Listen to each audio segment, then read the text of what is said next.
All right. Welcome, everyone, the first annual Common Language Story Slam. Yes, it's happening. It's great. I love this. It's sort of got like, with the music and stuff, sort of like a coffee lounge vibe, It's sort of cool because that's really what today is going to be about. It's going to be conversation, good stories, and also super cool people. And I always tell people whenever I do things like this that the type of people I want to hang out with are the ones who show up for events like this. And so you may not know it yet, but some of the people around you are pretty much the coolest people you'll ever meet. So really quickly, before we go anywhere, you're just going to high five everyone around you and say, "You're super cool, and I can't wait to talk to you today." Ready, set, go. Yes. There we go. Yes. Yeah. Great. Everyone gets to meet each other. All right. Oh, great. We got someone running up to the back. Awesome. Very cool. Great. Because, one of the things that we found with common language is that good stories always lead to good conversation. And so that's a big part of the day. Is we're not just going to watch stories today. We're going to talk about them. We're going to hear from the storytellers themselves. We're going to talk to the facilitators who helped. It's going to be really cool and interactive. And yes, we're going to watch some really meaningful stories, but hopefully we'll also have some really good conversation. And the goal is that you will be able to, from those conversations, from those stories, to pull wisdom from those that then you can apply to your own life. And, I always tell everyone when I do events like this that, unless people are willing to tell the story, nothing will ever change. And it's the same unless people are willing to listen to the stories and engage with those stories, nothing will ever change. And so I just want to start by honoring all of you guys for being here today. Of course, all the storytellers, the facilitators. It's just going to be hopefully a really meaningful experience for everyone. And that you'll leave today being a different person than when you showed up. That's sort of the goal.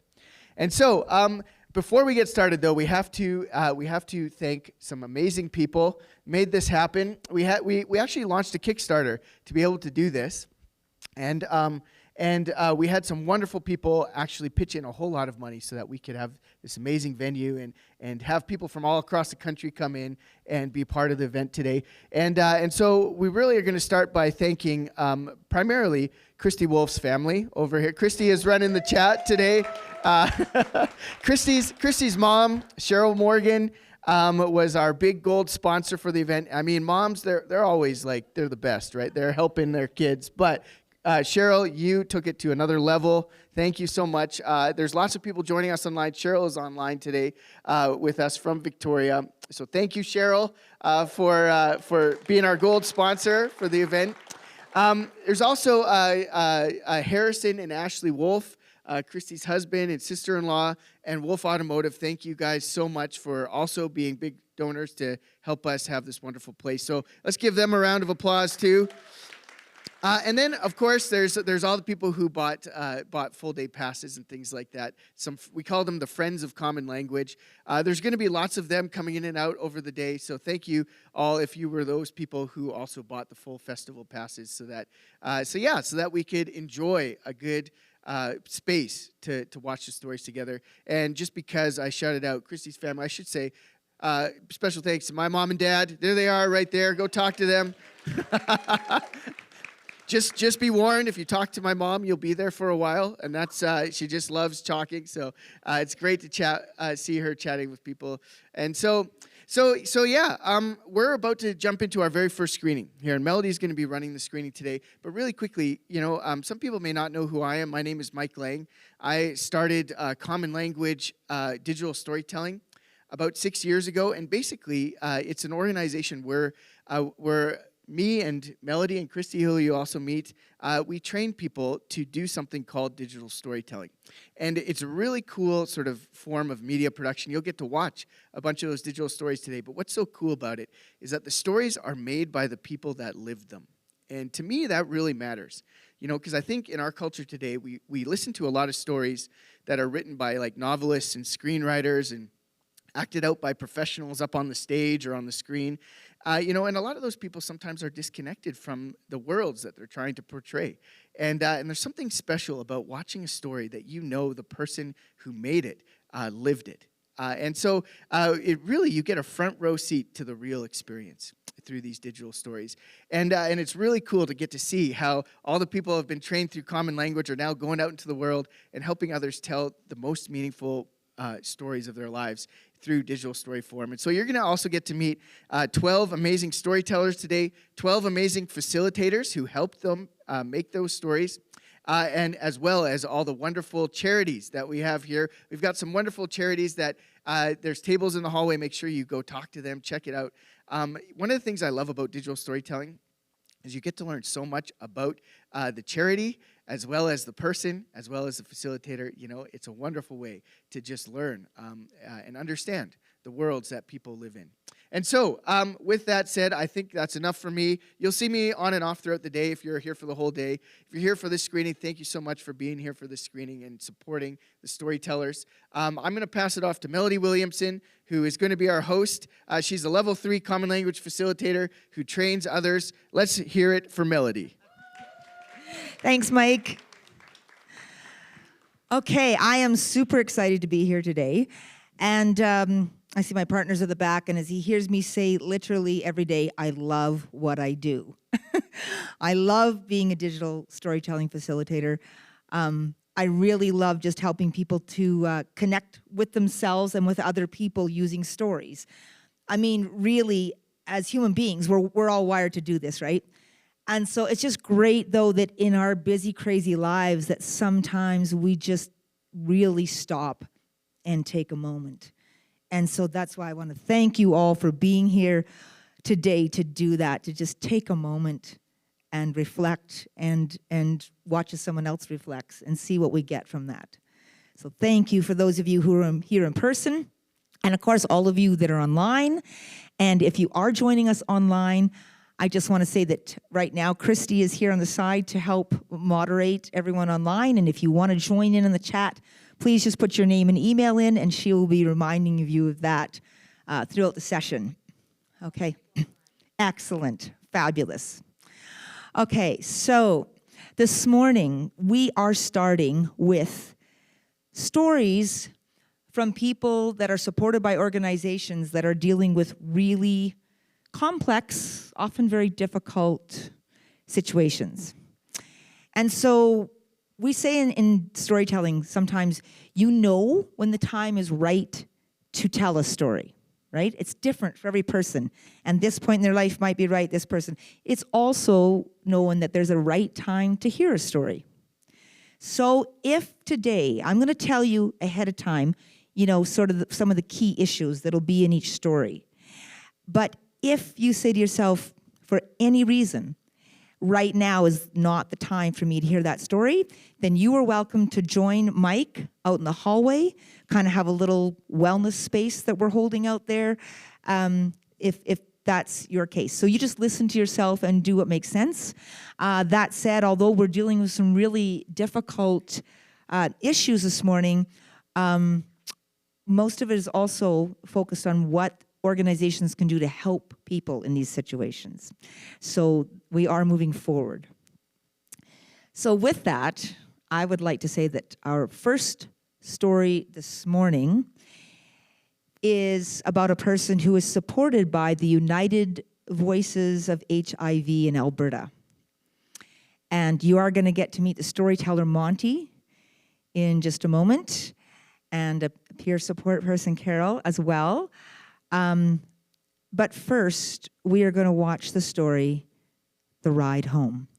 And what I'd like you to do when you watch this story is just think of one thing that stands out for you in this story, one thing that resonates with you. It could be a word, could be a phrase, could be a certain image or an idea, anything at all, okay? And when we're done this story, I'm going to get you to share that with the person beside you. So anyways, just sit back and watch The Ride Home. Thank you.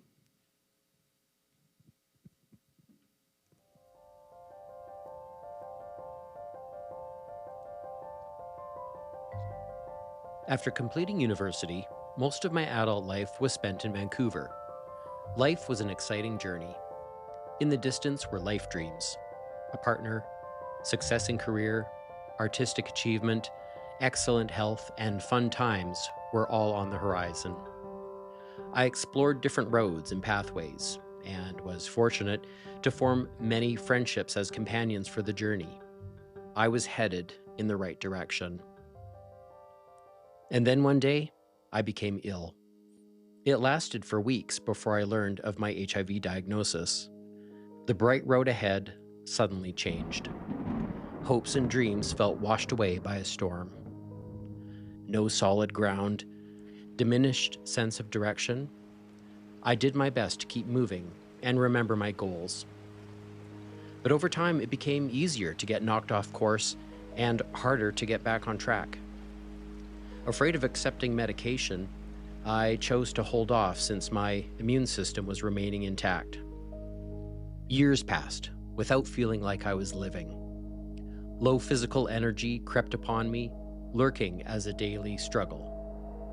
In shame of not feeling capable of participating in a full life, I retreated. I hid. Riddled with uncertainty, I yearned for guidance, for direction. A thought kept rising up in my mind. At the end of this life, what would I look back on and know that I made the right choice, that I made a difference? I thought about the curious and creative boy I once was, the place I grew up with my family in the countryside of central Alberta, memories of playing board games with my sisters and my parents who provided for us. There was joy and a sense of adventure, riding my bike down the gravel roads on the edge of wooded land with creeks and rivers. And I thought about my grandma in Lethbridge. She had moved to a care facility, but still owned her home of 60 years. I knew how much it would mean to both of us if I lived there and was closer to her. Maybe moving back was the right path. Oh, I like my yard and my flower bed and my garden, you betcha. Yeah, I like the garden. Would you think we should go outside now? I made the move and for the next 3 years provided care to Grandma before she passed at the age of 104, having lost my mother the year prior. The time Grandma and I spent together helped us both. I hadn't realized how the lack of energy, losing work, and disconnection from a social life were all symptoms of my HIV. I realized after my diagnosis I hadn't been on a path at all. I had thought I was, but I hadn't been headed in any direction. Through providing care to a loved one, I learned more about myself, about my priorities, and living a meaningful life. Family mattered to me, and so did creativity. I liked caring for people. There was a reason for me to be here. It was time for me to accept treatment, and maybe that would give me the physical energy I needed for the journey. At times I see HIV as just a symptom, and other times it is a cause. I am in new territory where life can still feel challenging, at times messy, but I am better at rolling with the realities of living with HIV. My life has adapted to where I live in Vancouver part-time and Lethbridge part-time. I apply my creativity and skills as a facilitator and educator in a leadership program for people living with HIV. I continue to be of service to my family, especially in playing a role in my niece's life. Living with HIV is not easy, but I feel better about myself, and that helps me keep moving forward.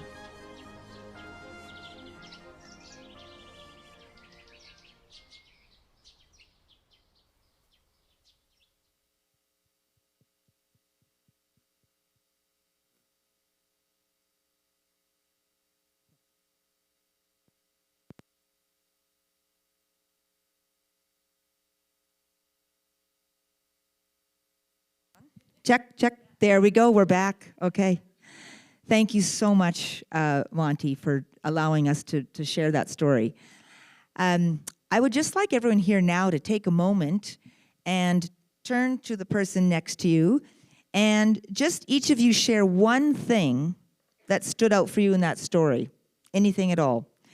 Whatever resonated with you. Again, as I said, whether it's an image, an idea, anything that happened in that story. So I'm just going to take a moment right now, and I'd just like you to turn to your neighbor and have a little chat.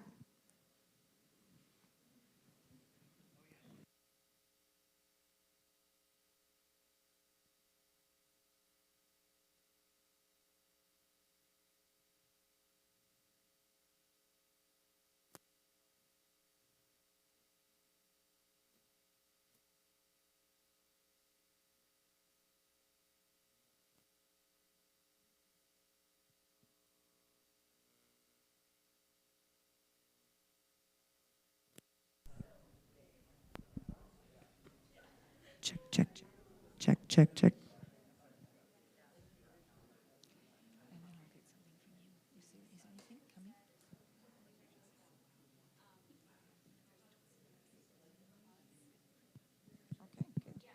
Check, check, check.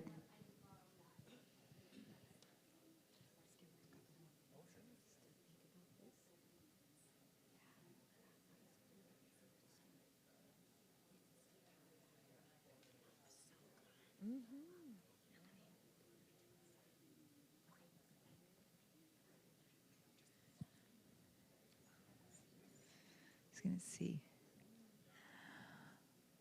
Okay, has everyone had a chance to share a little bit about what resonated with them in this story? It's great when we have a chance to kind of bounce something off somebody else.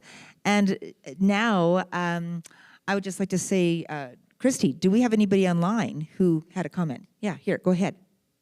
We have a couple of different comments. So we're just bringing the audience in a little bit as well here. So we have Brendan saying the idea of caring for others, giving us the strength to care for ourselves. Kathleen saying, I never realized that having HIV could be so debilitating. Strength and resiliency coming from Antoniette, and a number of other comments that I'll share with you later, Monte. Great. Thank you very much. Yeah, so now we're just going to have a little chat. This is our storyteller, Monte, by the way. Yes. And beside him, we have Carol, who is somebody who works in peer support with people dealing with HIV and HIV stigma. So thank you for being here, Carol, too, as well. Monte, I just want to start with you, and I just want to ask you, having gone through this process, was there anything that surprised you that you weren't expecting to have happen in this process? Well, many different aspects to creating the story and being part of the project. I suppose in having some experience in writing a script to tell a story in a video, I'm always surprised, and was yet again in this process, of how many ideas that I would have for my story, because each person probably has 500 stories in them. And so coming up with the content and then narrowing it down to really try and figure out, what am I trying to say? And I want to say it, concisely and succinctly, and have a strong controlling idea that Mike taught us about. So I think just arriving at a very concise story. Because then once you have the script, that's the fun part of then thinking about the images and music and things like that that bring the story alive. And I was surprised how much I enjoyed interacting with the other participants and the process itself. Right. I was quite surprised that that was very enjoyable. Right, thank you. Because, yeah, you have the writing experience, but that's sometimes people that even I've worked with that do come in with that. It's still a different entity, isn't it? When you're actually in a workshop working with other people and sharing ideas, etc. Yeah. And so, do you think that that's something that, did you come in, were you afraid of the process, or did you come in knowing this was going to be easy for you, or how was that for you? There was definitely no hesitation. I think because it was so lovely that I received an invitation to come as a participant to be part of the project. So right from the get-go, I thought that was very warming and very encouraging to say, hey, we think you'd have a great story to tell. Why don't you come and join the project, which was so nice. And then having a tiny bit of experience with the writing or graphic communication and voiceover, that didn't necessarily scare me at all, but I did know that there would be some work involved, to get to that concise picture that I wanted to arrive at. Yeah. Right. Thanks, Monte. And Carol, maybe we can just pass that on. Thank you. So, having worked in peer support, you know what it's like to sit beside someone. You've probably heard a lot of stories. When you watch this for you today, what stood out for you in this story, or even something that's different than when you're just, sitting talking with someone? What did you notice today that was meaningful to you? Hello, thank you so much. For me, I think I come across things like the dark space that is kind of common with people who are living with HIV, because the first thing is individualized stigma. Right. Before you even go out there and face the world. So for me, watching this today, it's getting better and better. And I'm happy because this story is out. And I hope and pray that it will reach many more other people out there, because the target is to tackle stigma. Right. There's quite a lot of stigma against people who are living with HIV. And for me, I feel like people need to be well informed and better get educated so you can understand what living with HIV is. Right. Yeah. Yes, and as you point out, and your story does, Monte, that we don't often think about the fact that it starts out as a very individual journey. You're not automatically talking to your peers about how the stigma is affecting all of us. It's a solo journey before you even realize maybe there's a place to actually share about this in a safe way, right? And I think that that's where your story is going to have a lot of impact on other people going through the same thing. Because we're starting at the point of just, it's okay to go and connect with people, not even having a group that you can start with. So I appreciate that. Any other thoughts coming in, Christy, that you want to share with us before we head out? There's actually a lot, and I'm saving them all so I can send them to you. Okay. She's busy at work over here. Good job, Christy. She can do it all. Excellent. Yes. Well, I think it's really important that we get these stories out here, and we're going to get to some people today who have other experiences as well with HIV stigma. So thank you for opening the door to this. Thank you for having the courage to tell your story. Let's hear it again for Monte. And thank you, Carol. So thank you for being with us. Appreciate it. All right. Thank you. Thank you. You guys can have a seat. All right. All right, we'll have a little love fest here before we go. Oh, careful on the edge. Yeah, there you go. We're just walking off the edge of the world. It's all good. Okay, well, our next story, I will tell you, it touches on domestic violence.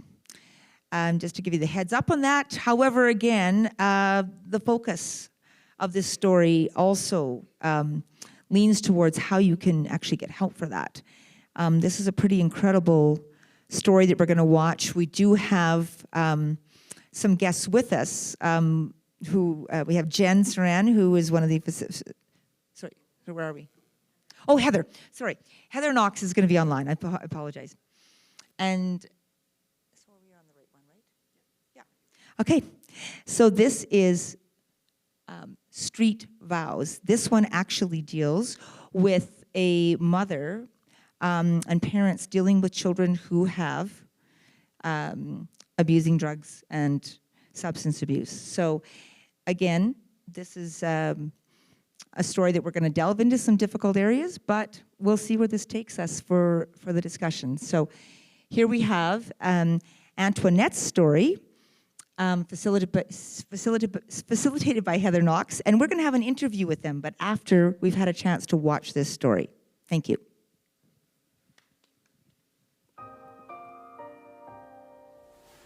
I was 15 when I ran away from home.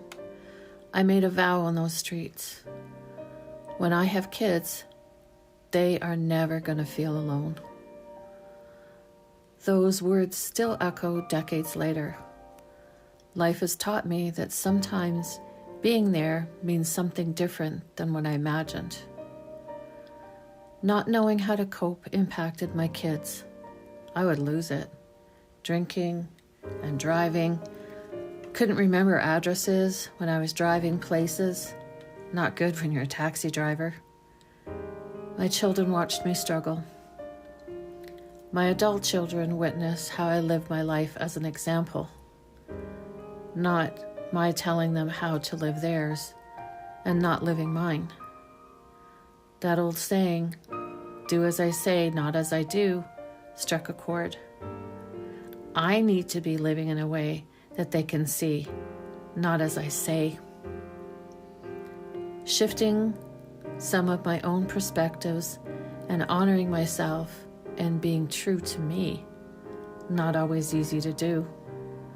As a mom, I still work on this. I held a deep belief that moms sacrifice for their children, always. I've learned that's not always the best way to help. With my youngest, now 38, there was shock about what was happening. I had an inkling as it became clear. I watched the signs appear, the house, the declining care of the children. People called it enabling when I brought food and helped with the kids. But I thought, if this was cancer, would they call it enabling? My mom's love is not dependent on them using or not. Me saying that out loud meant so much to them. They leaned on me, got what they needed, and stopped calling. When they stopped calling, I learned to ask better questions.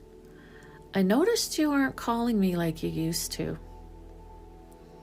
Turns out they were working through anger in therapy and were afraid of hurting me with their words. Sometimes love means giving space for that anger.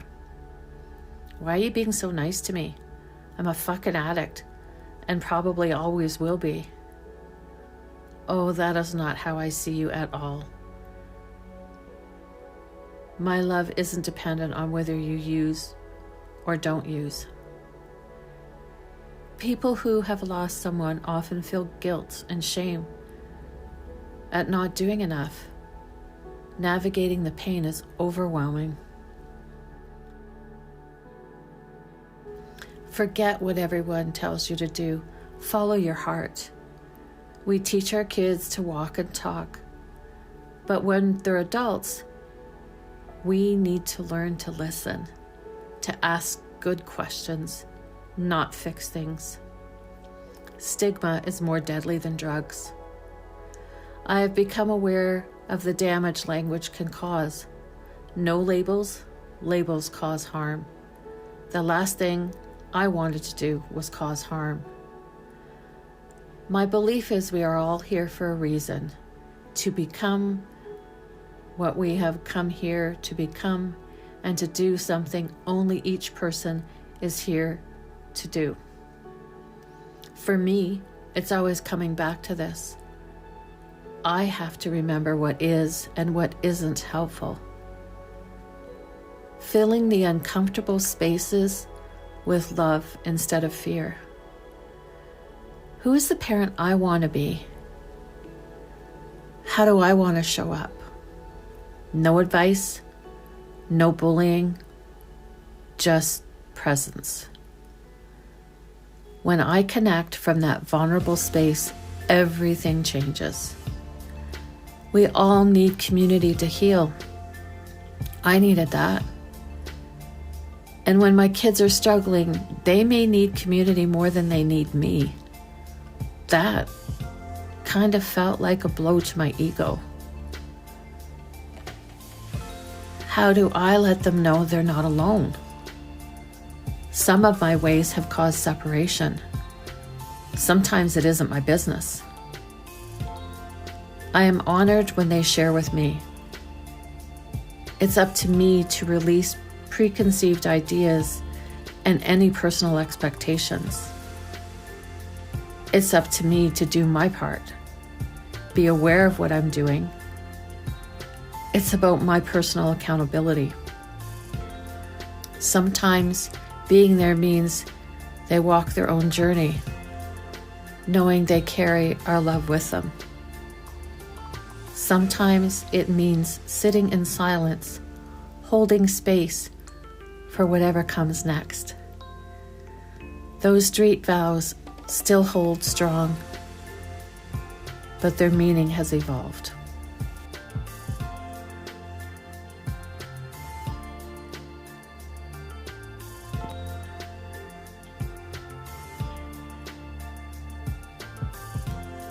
Check.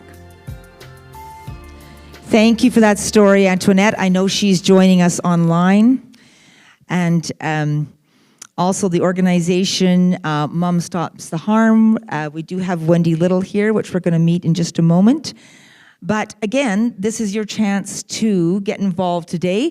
I would like you to, again, turn to a neighbor. If you want to pick a different neighbor, that's okay too, whatever you want to do. Mix it up if you want, but just share what stood out for you in Antoniette's story. And in the beginning, I was talking about, this is parents and dealing with children in substance misuse. And yeah, what stood out for you though? Was it the way the story was told? Was it an image? Was it a word? So just take a couple minutes, and as Joan Rivers would say, talk amongst yourselves, and just see what resonates for you.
Check, check, check. Here we are. We're back.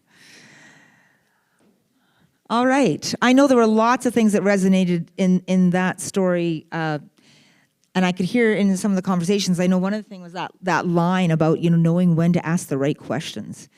And doesn't that make you think, I know as a parent, right, that one really stuck with me, because sometimes we think we're doing the right thing, but maybe we're not asking the right questions. That's such a brilliant insight for all of us. Right now, what we're going to do, because we don't have our storyteller or the facilitator here, but they have prepared an interview that we are going to watch right now between Heather, the facilitator, and Antoniette, the storyteller. So let's see what they have to say about this process. My name is Heather Alicia Knox. I'm actually based in Mexico, and Antoniette and I just finished doing her digital story. So can you introduce yourself?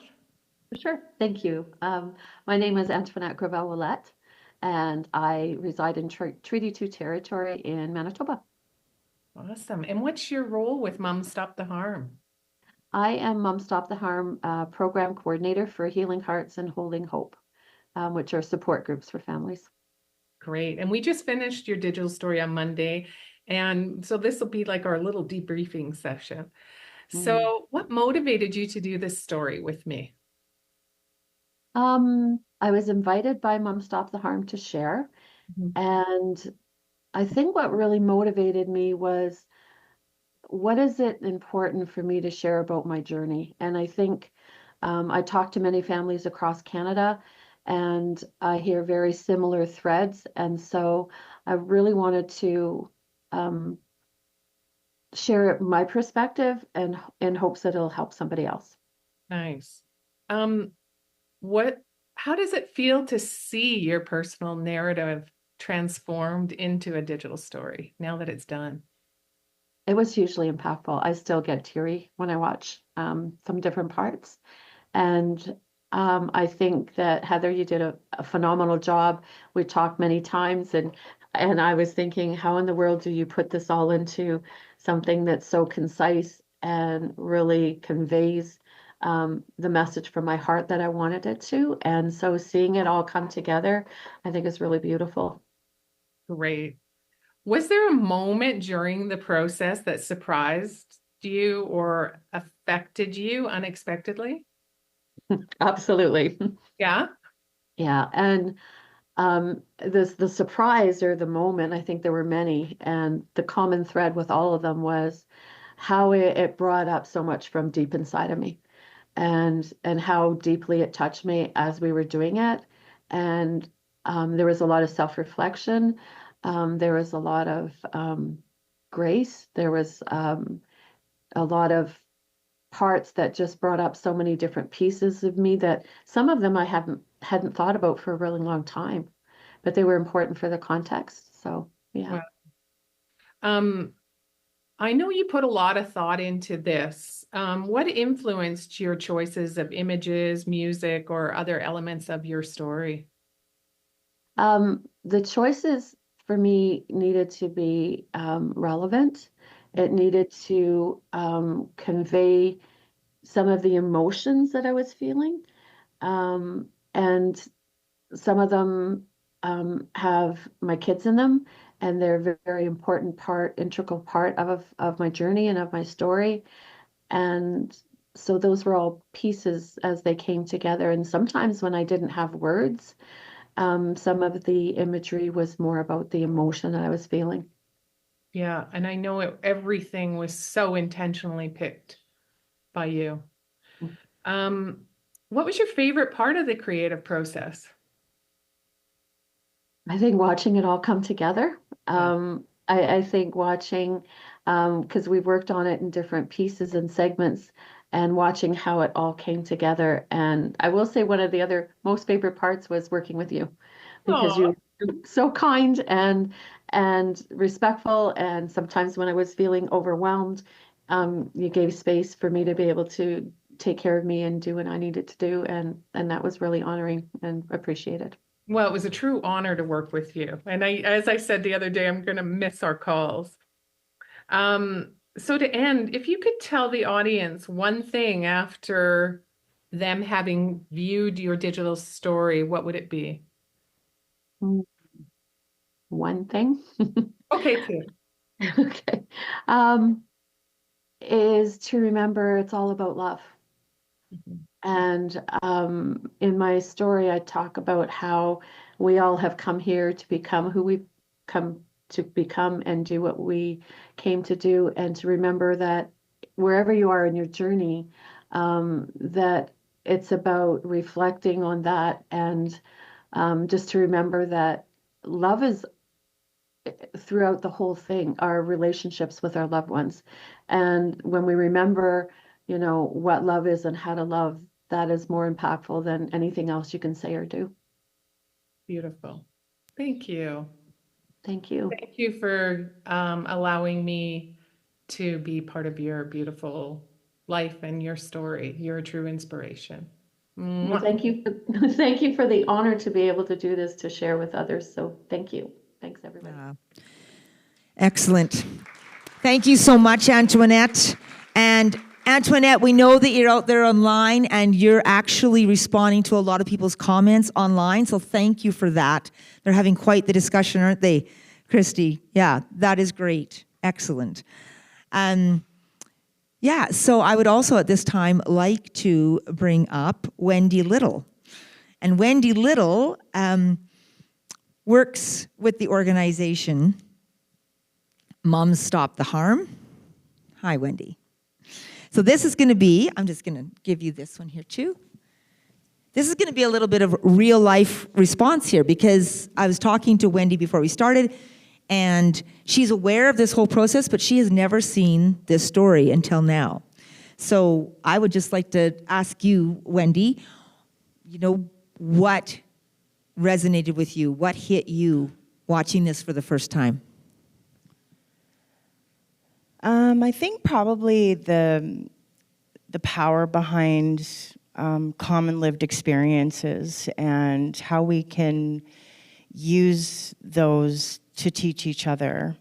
I think as a mom, hearing Antoniette talk about finding her way through, her own traumas in life and how that translated into being a mother. And, finding a place of acceptance for not always knowing what the right thing to do is. And the idea of always leading with love.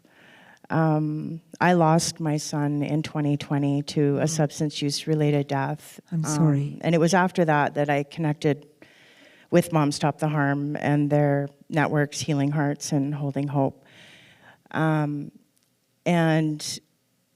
before that happened, I came from a place of real isolation in my experience of watching my child suffer with substance use and then his substance use related harm. Yeah. And,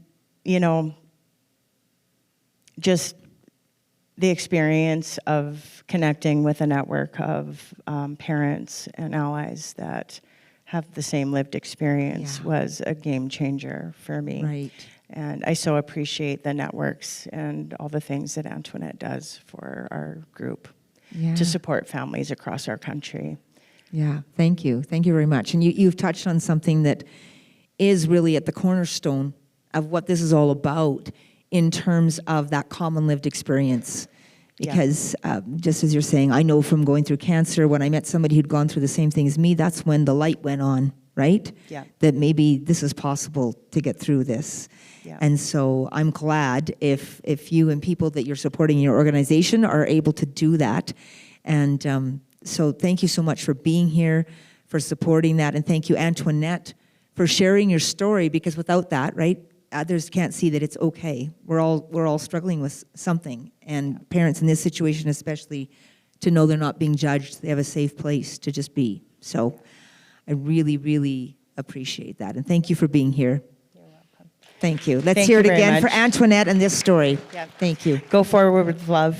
Right, exactly. Thank you. Okay.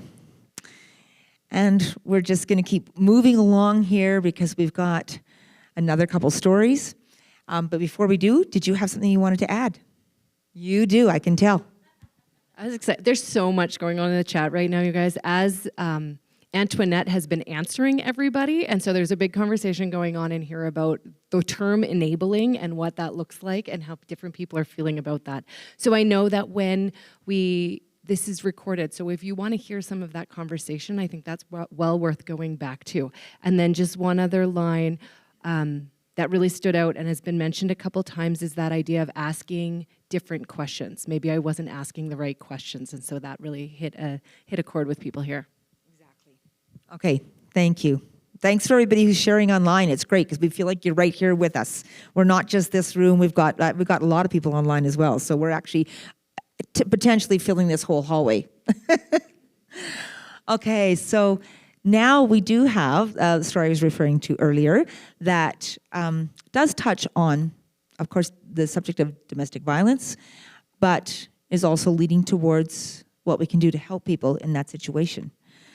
And so our story now is called Escape to Freedom.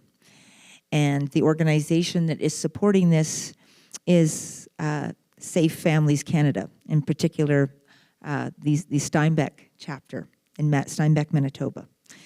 And we are going to get to meet one of the facilitators, Jen Siran, and Sue, who's also involved with the organization. We're going to talk to them in a minute. But first, let's just sit back and take in this story.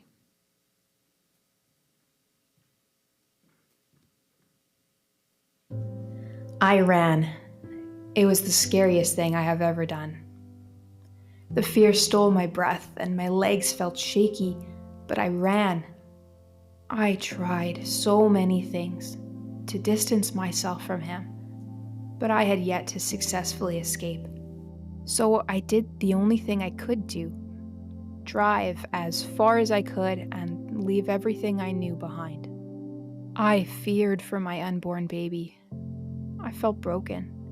If it weren't for my child, I would have given up. Yet I knew they deserved so much more. But how could I stand for them when I couldn't even stand up for myself? I attempted to hide as I desperately tried to find safety and peace. It didn't last long, as court papers suddenly resurrected every fear, and once again I couldn't breathe. My PTSD overwhelmed me, and I struggled to keep my head above water. I had nowhere to turn, and no family nearby to call on for help. Everything felt so dark. And then a light broke through. Even in my fear and mistrust, hope found its way to me. A kind person directed me to support structures I didn't even know existed. I wasn't sure I could ask for help from anyone. Would they see me as an incompetent mother? I worked up the courage to walk in the door. I was welcomed by a friendly face that listened to my story. I felt seen and I felt heard, and for the first time began to hope that perhaps my secrets could find a safe place to be unwrapped, and maybe I wouldn't have to do it all alone. There was no judgment, just care. They took everything seriously and made sure I was comfortable at each step. Over the next few months, I was surrounded by amazing people who helped me rebuild. Moving past immobilizing fear, my breathing slowed and I found a new footing, a firmer place to plant my feet. They helped me find the resources I needed to build a safe home for me and my child. As new supports were put into place, I felt a shift in me. I was becoming me. Rebuilding is long work, and it needs community. Many people to surround each other and bring their strengths. For me, that help was found in Safe Families Canada. They helped me know that life could be different, that help is available, that life can be filled with laughter and hope. They provided a safe host home where my child could stay as I worked to find healing and build our new life. They encouraged me in finding employment and connected me to counseling. Knowing my child was safe with the most wonderful people allowed me to take the steps I needed to take. They were the bridge builders, providing a path from shaky ground to firm foundations. Sometimes life has curveballs, difficult circumstances we didn't expect, and help can be hard to find or trust. Safe Families Canada hosts vulnerable children and creates extended family-like supports for desperate families, like mine, through a community of devoted volunteers. They walk with families in crisis who have no one else to turn to, guiding parents towards resources that help them to move towards stability and help families stay together. Without them, I would not have made it through. Without them, I would have given up. I can now stand on my own with breath deep and stance strong. I know my worth, and I am changing the narrative for my child. The new escape took us to something more than I could ever have hoped for. It helped me move forward. One day, I hope I can help others the way they helped me.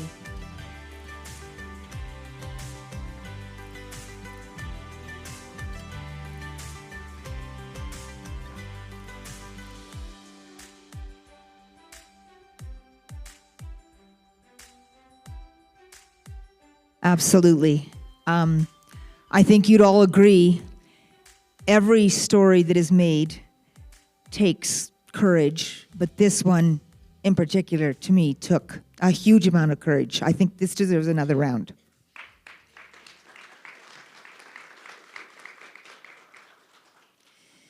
And so, again, I would like you guys to actually take a breath first. That's a lot. And let's turn to your neighbor and see what stood out for you in this story.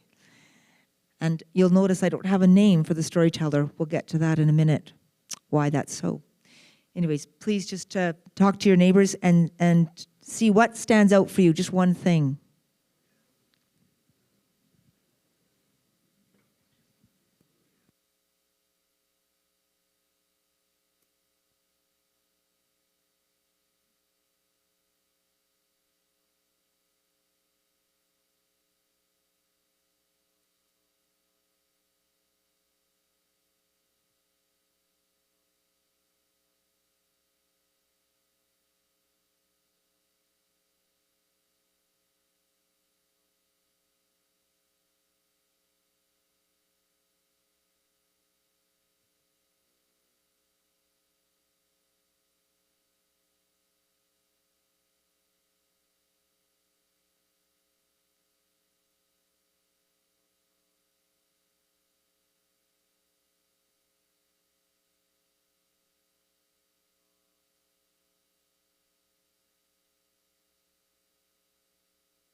Probably keep talking about this for all morning. There's so much to say.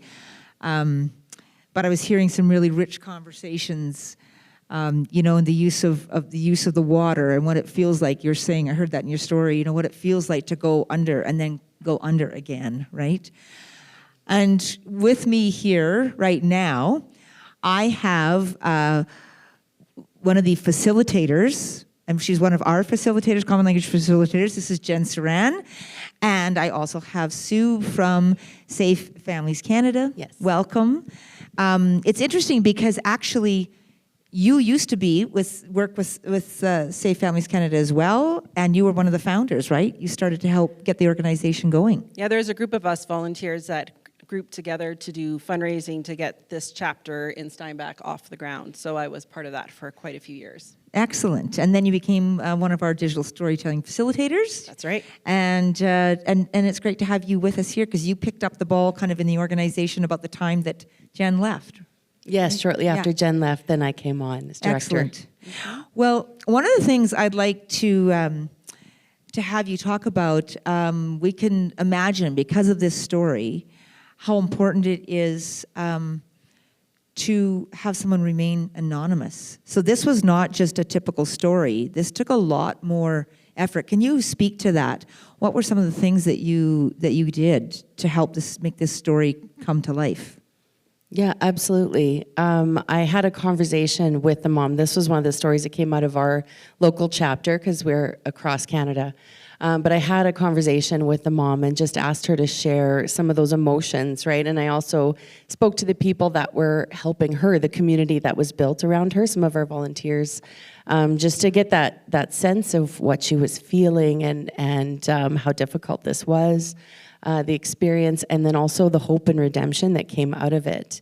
But with that still comes the need for anonymity, right? That piece is still ongoing in her life, and it's still something she needs to protect herself from, even though she's in a much better place now.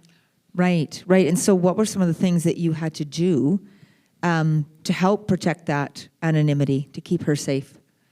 You might have noticed that none of the women look the same in any of the images.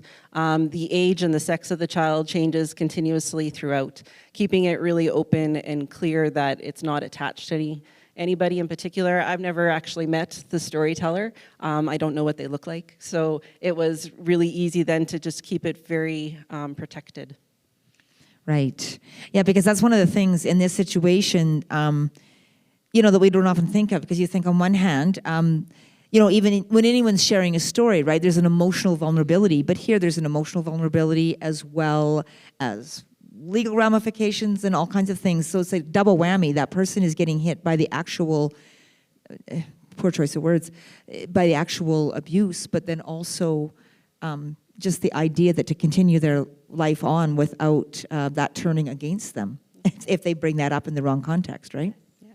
And I think I would add too, as a facilitator, it was important for me to still find a way for her to be able to tell her story. Because I think in these situations too, people who have been in abusive situations, they're silenced and they're brainwashed to think that they don't have a voice. This was a way that she could actually speak and share her story and be seen and have a community of people come around and say that wasn't okay, right? And to get that supportive community around her in a way that still protected her in the space that she was in her own healing.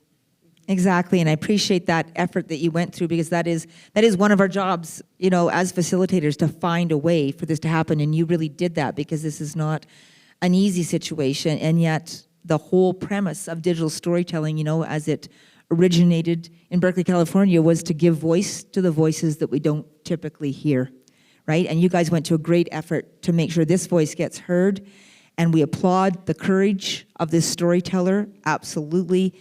And we also know that that's going to open the door, hopefully, for other people to have the same opportunity or to realize that they can have a voice. So thank you so much, and thank you to Safe Families Canada, particularly the Steinbach chapter. Thank you for being here today. Thank you for having us. Let's hear it again for this very courageous story.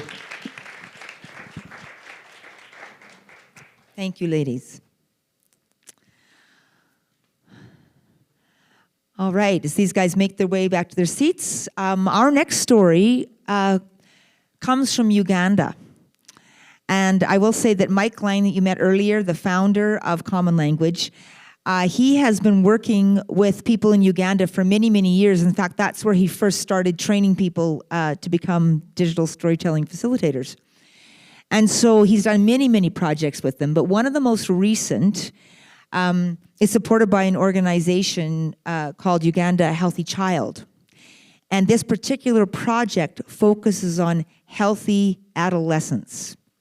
So again, I will say to you, this touches on substance misuse and domestic violence, but again, with an eye to how does this lead to a healthy adolescent. So with that, I will let you just sit back and watch a changed life.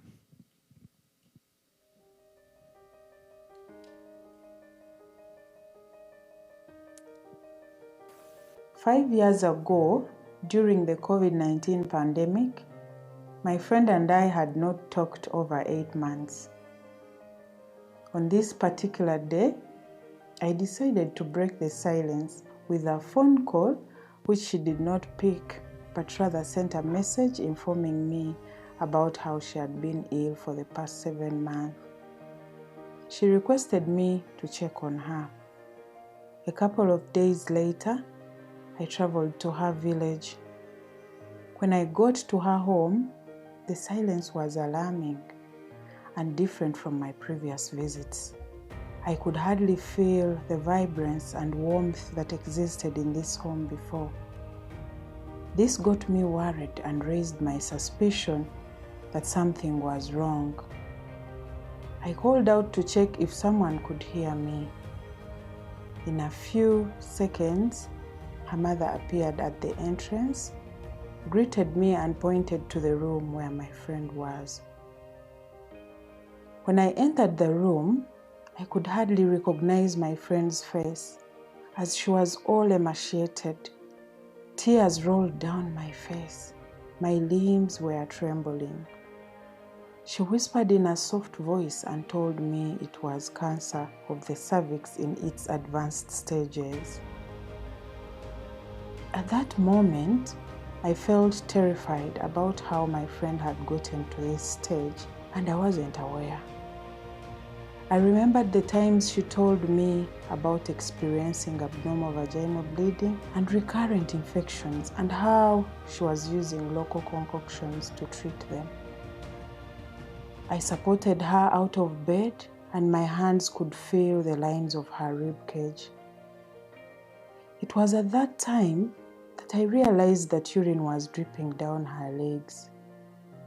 "It's a fistula," she said. This got me more disturbed, especially that one thing led to another. I cleaned her up and we went to the sitting room to catch up on many conversations.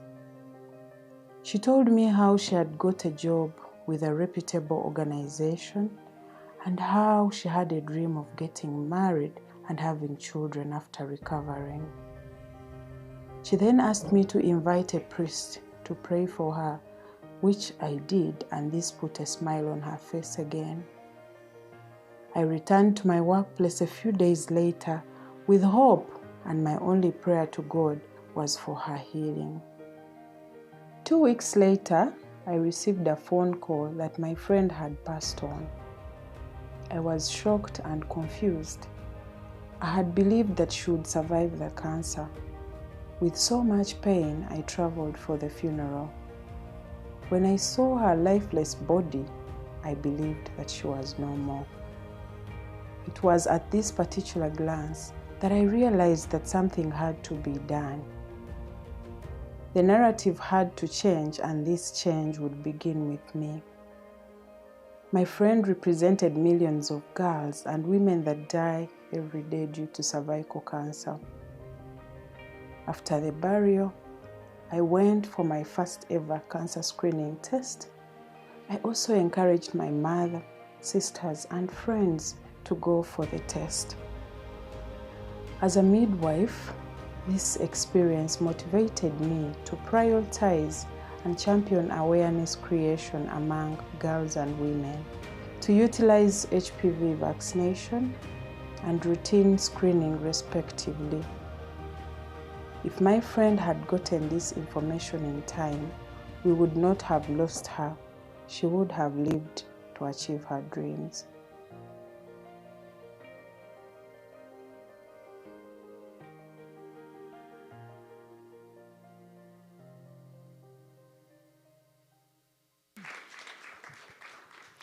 All right. Thank you. We have several stories from Uganda. That was a little different one than we were originally expecting, but nonetheless, a really important issue. I do a lot of work with Wellspring, Alberta, in the area of people on a cancer journey, so can appreciate how important this is. Let's take a moment. This is our last story this morning. Let's take some time again to talk about this amongst ourselves, in a sense, and say what stood out for you in this story, because it doesn't matter what the story is, we're going to find something in it, and it's important. So just take a few minutes amongst yourselves.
Yeah. Okay, I'm going to bring Mike up on the stage, particularly to talk to us a little bit more about digital storytelling in Uganda, because we are going to share another story with you. You get a bonus story today. All right. Yeah. Share the interview. Yeah, sorry, Robens. I downloaded the wrong story. That was my bad. So, so we sort of set up for the wrong story. So sorry if you were confused as you were watching it. But this is, Healthy Child Uganda does all sorts of different things around child, maternal, young adult health. And this is another one about cervical cancer screening that is shared all over the place, to sort of raise awareness. And in places like Uganda, where cervical cancer screening is maybe is more of a newer thing. Being able to raise awareness through a story like this is actually really important.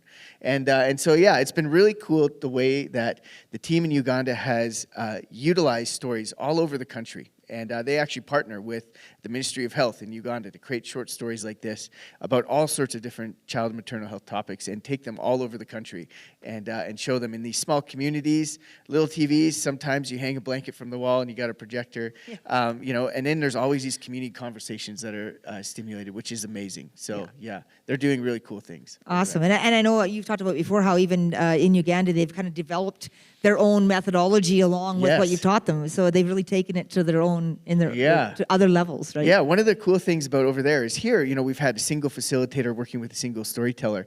In Uganda, they use a team-based approach. And so they have usually 3 people involved in the crafting of a story.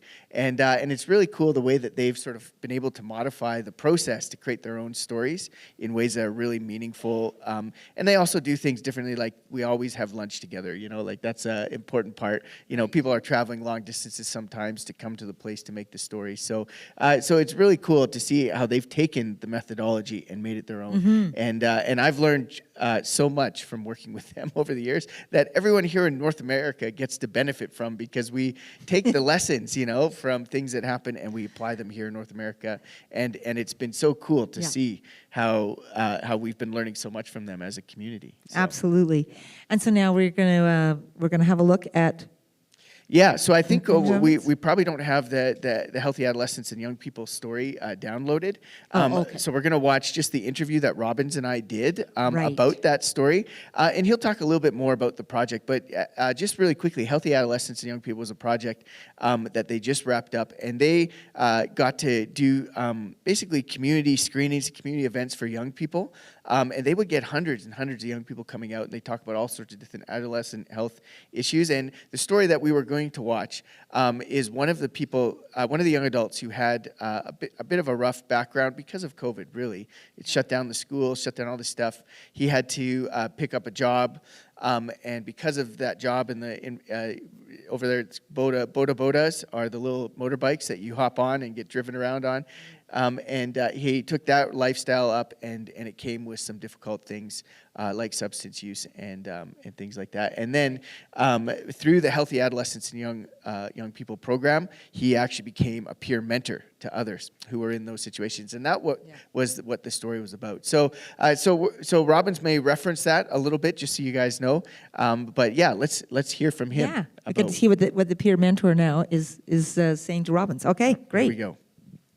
Well, Robens, thank you for sharing that really meaningful story with us. It's so cool to get to not only hear a story of someone in your community, but get to see how the programs you guys are creating with Healthy Child Uganda are really having an impact on people's lives. So yeah, I want to talk a lot more about the story itself, but first, let's introduce everyone to you really quickly. Tell us a little bit more about sort of your history with digital storytelling as a facilitator. Okay, thank you so much, Mike. My name is Mutatina Robens, and I work for the Healthy Child Uganda here at Mbara University of Science and Technology in Uganda. I was introduced to digital storytelling in 2019, before the COVID-19 pandemic. And since then, we have been able to use the methodology. We have created so many stories. Now we have more than 100 stories about different themes, mainly different determinants of health. And we have been able to use those stories in different health programs at community level, district level, even national level. And we have been lucky to train a team of digital storytelling facilitators. Initially, we started with a few digital storytelling facilitators, but now we have a total of 10 facilitators, and we have introduced other institutions to the methodology, including universities in Eastern Africa and big organizations in Uganda, like the Ministry of Health. And we have also had the privilege of creating impact stories in form of digital stories for big international organizations, including University of Calgary, and the most recent one, we created stories for the Canadian Partnership for Women and Children Health. Yeah, and those stories were awesome. They're about field hockey, which of course Canadians love. Yeah, so very cool. Yeah, it's been really fun watching you guys sort of grow and adapt the methodology to Ugandan context, and I've been able to attend a bunch of screenings over there with you guys, and people are always very engaged in the discussion around the stories. And I remember going to a health center and hanging a sheet up on the wall and watching the story, and then having a very robust discussion that someone was translating for me. I got very excited for you guys and the way that you're able to use digital storytelling in your work. So tell us a bit more about this particular digital story and maybe some of the discussions that you've had with people after sharing it. Looking at this particular digital story, it changed life. When we introduced the project, the Health Adolescent project in the communities we are targeting, to some people, adolescent health challenges, they are so abstract to them. Not until we use the digital storytelling methodology to capture the lived experience of young people, the challenges they are facing and the needs they are having, and we shared them with communities. These stories helped us to visualize the challenges of young people face. They are used in different engagements, awareness creation at community level, health facility level, and at the district level, plus the national level, including at the Ministry of Health level. So after sharing those stories, they triggered the engagement. People testified that the stories are so relatable because they talked about issues that happen in their communities. And from there, they had to come up with different action points and devise means of how to address similar challenges like those ones that are highlighted in that particular digital story.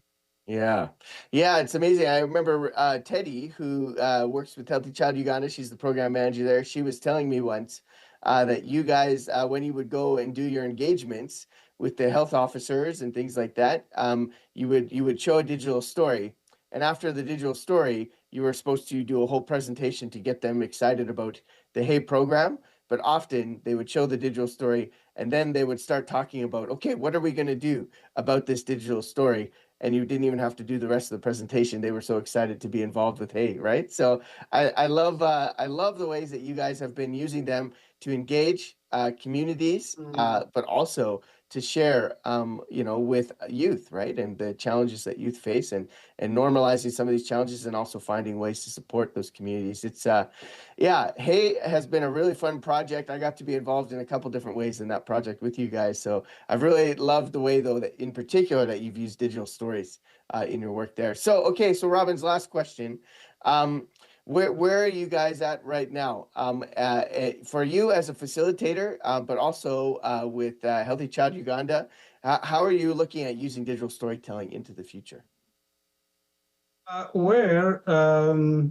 We plan to continue using digital stories in implementation of health initiatives, different of them, but also from a research institution. By University of Science and Technology, we are now venturing into how we can take digital storytelling in the line of research, both research knowledge translation and knowledge generation, so that we can inform policy and better translate the information we generate from communities so that it can be able to benefit the people we generate it from, plus also making it best known to other people, the policymakers, our leaders, so that they can be able to use it to cause change. And they have, in one way or the other, is the way we engage different people. Awesome. Well, Robens, it's been so great walking alongside you guys since 2019 for the past 6 years, and sort of watching the ways in which you have made digital stories, but utilized them, and the way you've built a team. It's been really fun to work with Healthy Child Uganda and the team at Mombara University of Science and Technology. It's been just wonderful. So thanks for being here and for sharing this story with us. And yeah, I hope you have a great rest of your evening for you guys, I guess, right? No, I think.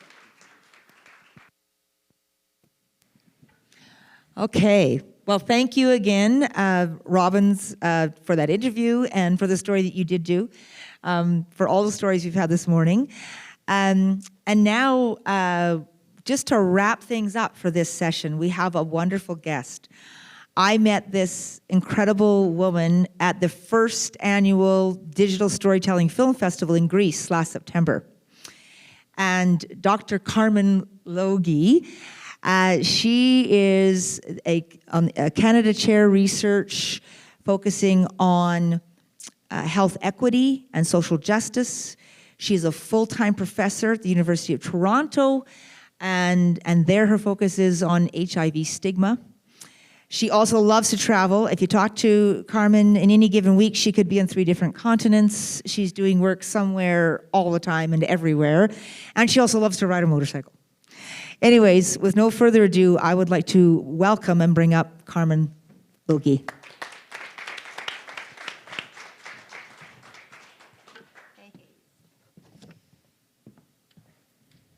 It's so great to have you here, Carmen. Thank you for having me. I love your whole crew here in Calgary. So it was a no-brainer to come from Toronto, just to be here with you all today. Yeah, we've adopted her into the Common Language Collective, by the way. So to start with, Carmen, just thinking about everything that you've done and your background, watching the stories this morning, I'm really curious just to see what connections you've made, what insights you have about what we've seen this morning. Yeah, I started doing digital storytelling like many years ago, first as a participant, and then we've been doing it.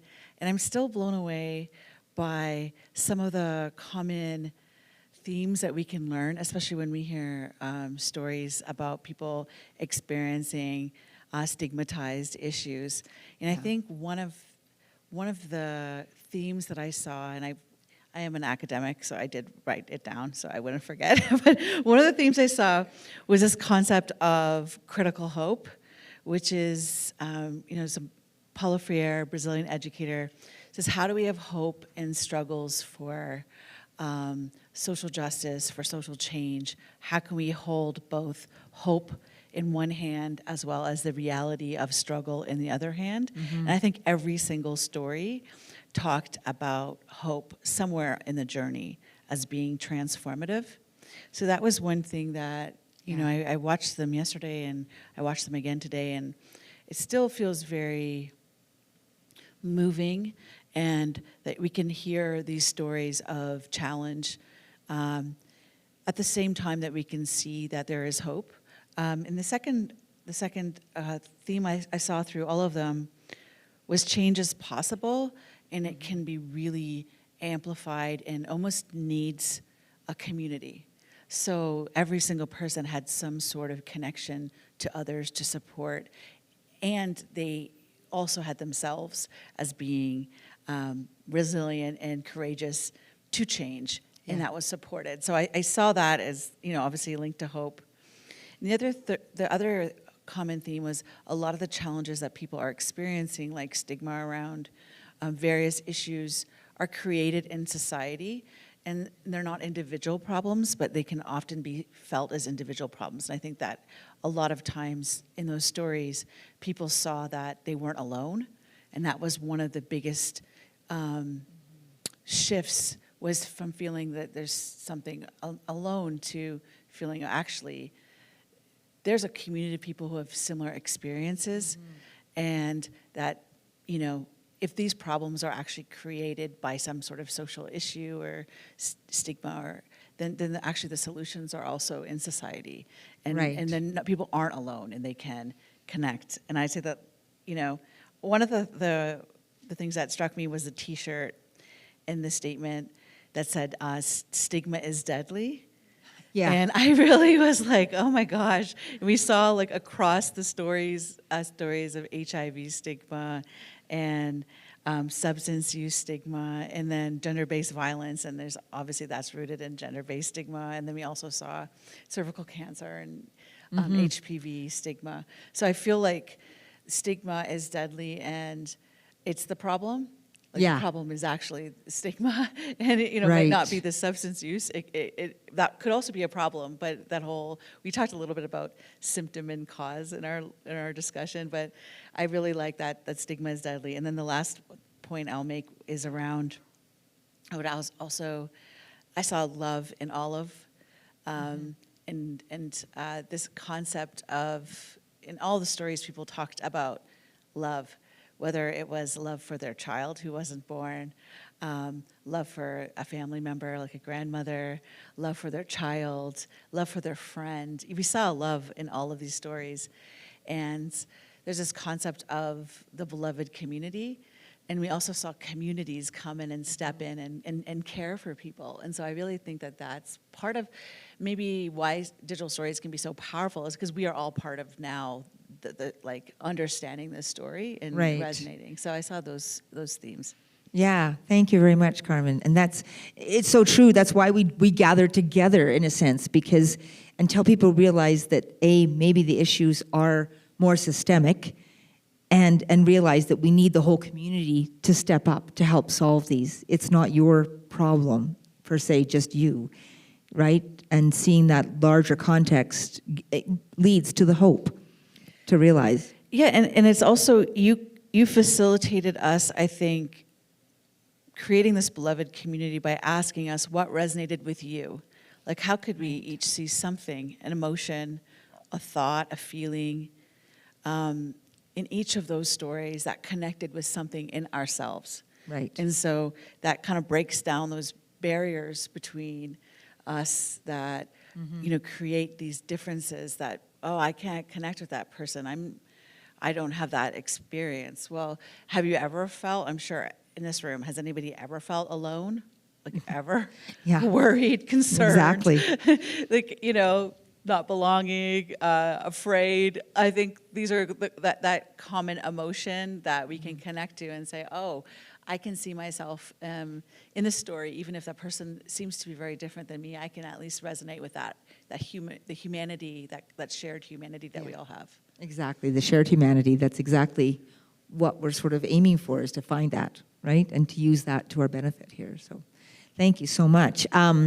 Another thing I was just thinking about, because we've got you here, you do so much work in research as well, and we know that digital storytelling has, many uses, right? And you're obviously now referring to the therapeutic benefits that we get, but we also know that it can play a role in advocacy, education, but also research. So how do you see digital storytelling being used in research? Could you just speak to that a little bit? Yeah, I think there's a few different things it can do, and I know Mike Lang has published a lot on really deep diving into the therapeutic benefits of people through telling their story and creating their story. And I think we also heard that from Monte about selecting what element of your story out of all of the kaleidoscope of experiences. How do we pick one? That process. And so I think there's that therapeutic bit. There's also advocacy. So a lot of the digital stories that we were able to share in Greece, where I was lucky enough to meet you all, we made in Kenya with community-based organizations working with stigmatized and criminalized communities, including young sex workers and young LGBTQ folks. And so part of how we reduce stigma is actually, information is not enough. Yeah, information is great, but there's actually 3 components to reducing stigma. One of them is raising awareness, and information is a necessary ingredient. But another one is understanding how stigma is harmful and harms people. And I think that digital stories can create that empathy and that shared humanity that, oh, this is actually harmful. And then the third thing is actually giving people something to do, or like linking them to a practice or a policy or an action or an organization. So like there's some action that once you feel something that helps you connect with the humanity of the person, then maybe there's something that you can do. And I think we learned from all of those. So for our stories, we found that we did group-based story development for many reasons, including technology, tech literacy, just resources that we had. And so what was really powerful is that a group of people came together and they created a collective story based on their shared experiences. But in that coming together, they made friends, they made connections, they didn't feel alone. And we also gave them a little bit of information. So we were like looking at climate change and HIV vulnerabilities. And so when we asked them to reflect on what they learned, they like learned about the topic, they connected with one another, had friends, and they really liked learning the skills, because young people are tech savvy, a lot of them, or tech interested, and they're not so tech adverse as like maybe me. Or me. I was like, So they really liked the skills, and then they liked being able to tell the story in the way that they wanted the story to be told. So I think Mike alluded to this morning, is a lot of times, thanks. A lot of times, a lot of people's voices are never really heard or amplified, and especially people who might be on the margins of society. So letting people tell their story in their own voice, I think, is so empowering, because most people want you to see their strength and their coping. Right. And I think that, one of the stories said, ask better questions. And I always say to my students when I'm teaching research, or you only get what you ask for. That's so true. if you only ask about pain and suffering, people are going to tell you all about their pain and suffering. But if you actually ask, how did you change? Like, what did you, like, how did you make it through? Like, and you ask them about that journey to the other side or to hope, people are happy to talk about that. Absolutely. So I feel like you can use this in a research. So we use the stories as data.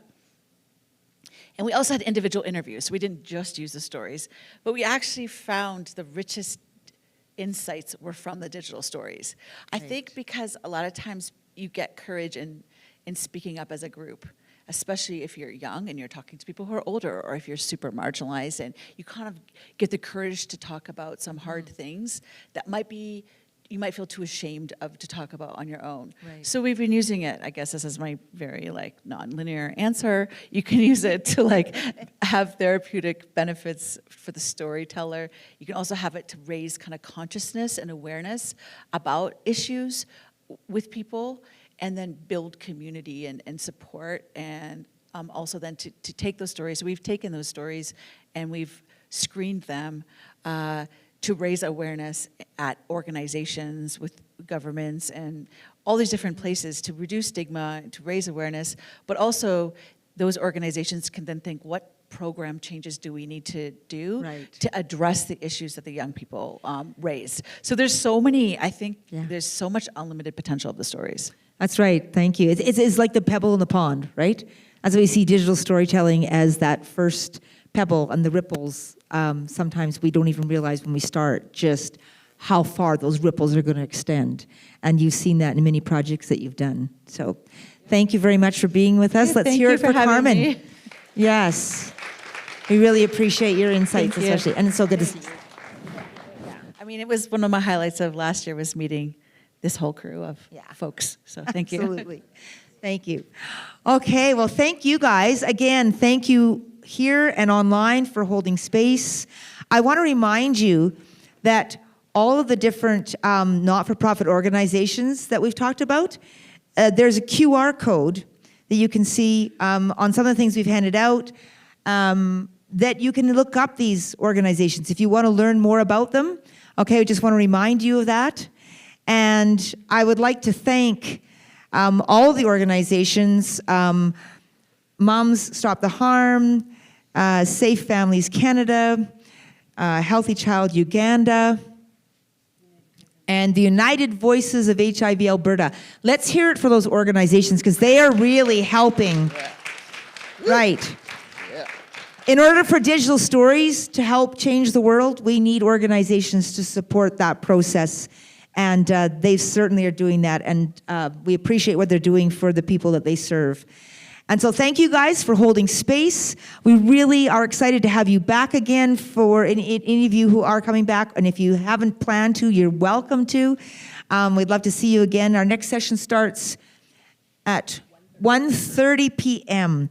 So anyways, I just want you to give yourselves a round of applause because Mike says it's one thing to have the stories told, but if we don't have anybody listening, it doesn't really have the impact. So thank you. Let's give yourselves a round of applause. All right. I'll see you back at 1:30. But Mike might have a final word. Final okay. word, yes. I don't Great. get the final word. Well, let's hear it for Melody for hosting the whole session. That was wonderful. Cool.